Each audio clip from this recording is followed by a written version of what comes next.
It's over, folks. It's over.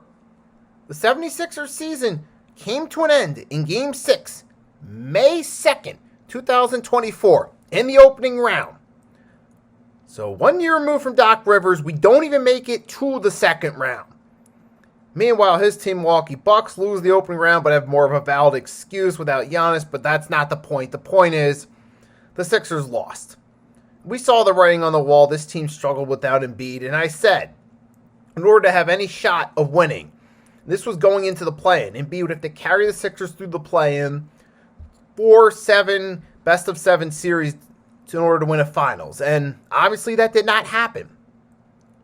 And now this has been years of continued playoff failure, year after year after year. I'm not going to go through the past years because I've done videos on that before. Talk about this year. This year against the Knicks, there was one main thing that hurt us.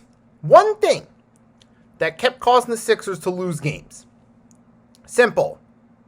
They could not close. That was the big thing. The Sixers could not close games late. They lost a lot of close games in this series. Because, granted, the Sixers did keep it competitive throughout most of the series. They were competitive. But they couldn't close games. The Knicks ultimately beat us in 6. And they'll be moving on to the second round. And I'm not even going to hate on the Knicks in this one. I'm not even going to turn this into a Philly versus New York thing. Because you know what? The Knicks did what they needed to do. DaVincio was a solid role player that helped give them depth. Something the Sixers did not have in this series. You also had Josh Hart. Was good consistently.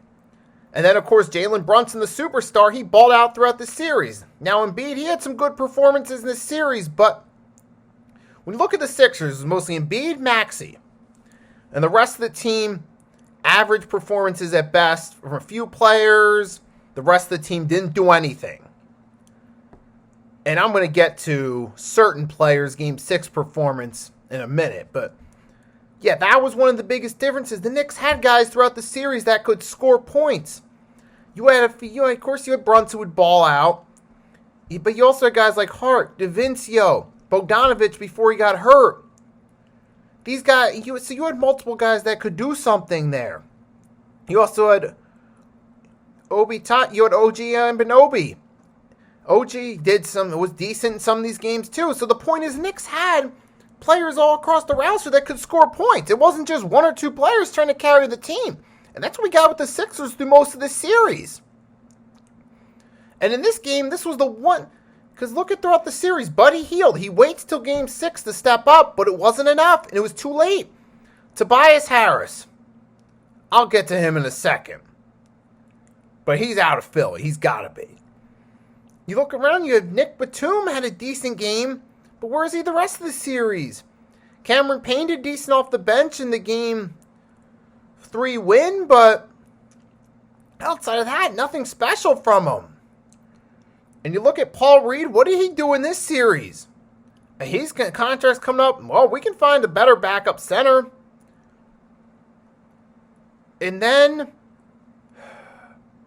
Tobias Harris. So he didn't hit 0 20-point games. The closest he got was the Game 5 win with 19. 19. And that was a solid game. But how does he follow it up in an elimination Game 6? No points at all. None. Nothing. Not a free throw. Not a 2. Not 1-3. Nothing. No points at all. Not even one free throw. Amazing. And clearly this is the most embarrassing farewell game. I mean, the closest thing to it is Ben Simmons, but considering Tobias did nothing at all, you could argue this is even more embarrassing than Ben Simmons' Game 7 against the Hawks 3 years ago. You could. Maybe that's just me being caught up in the moment, but that's for another time. The point is, Tobias Harris was awful. And throughout the series, and throughout the whole season, he didn't do anything to take that next step. We were hoping, because Tobias Harris, 2020, 2021, he had his best season as a Sixer. He should have made the All-Star game that year, but he was snubbed. But then, since then, what has he done? When has he consistently delivered as a solid number 3 guy? Similar to a DaVincio or a Josh Hart or Bogdanovich when he was healthy. You don't get that consistently out of Tobias Harris or the Sixers team.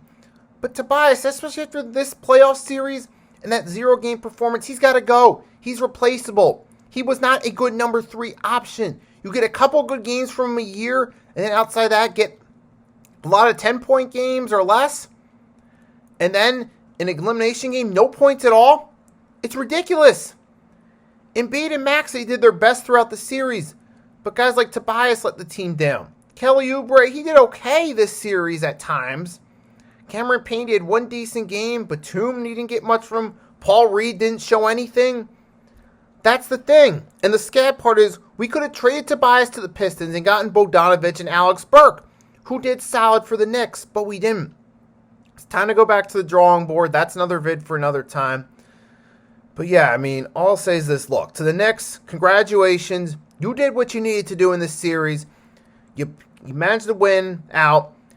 You managed to close these close games on a consistent basis. And for that, you deserve to move on to the second round. And best of luck to you against the Pacers. I'm not even going to hate on them in this case. And for the Sixers, yeah, it's going to be a long offseason. Lots of videos. But they got to go back to the drawing board for real.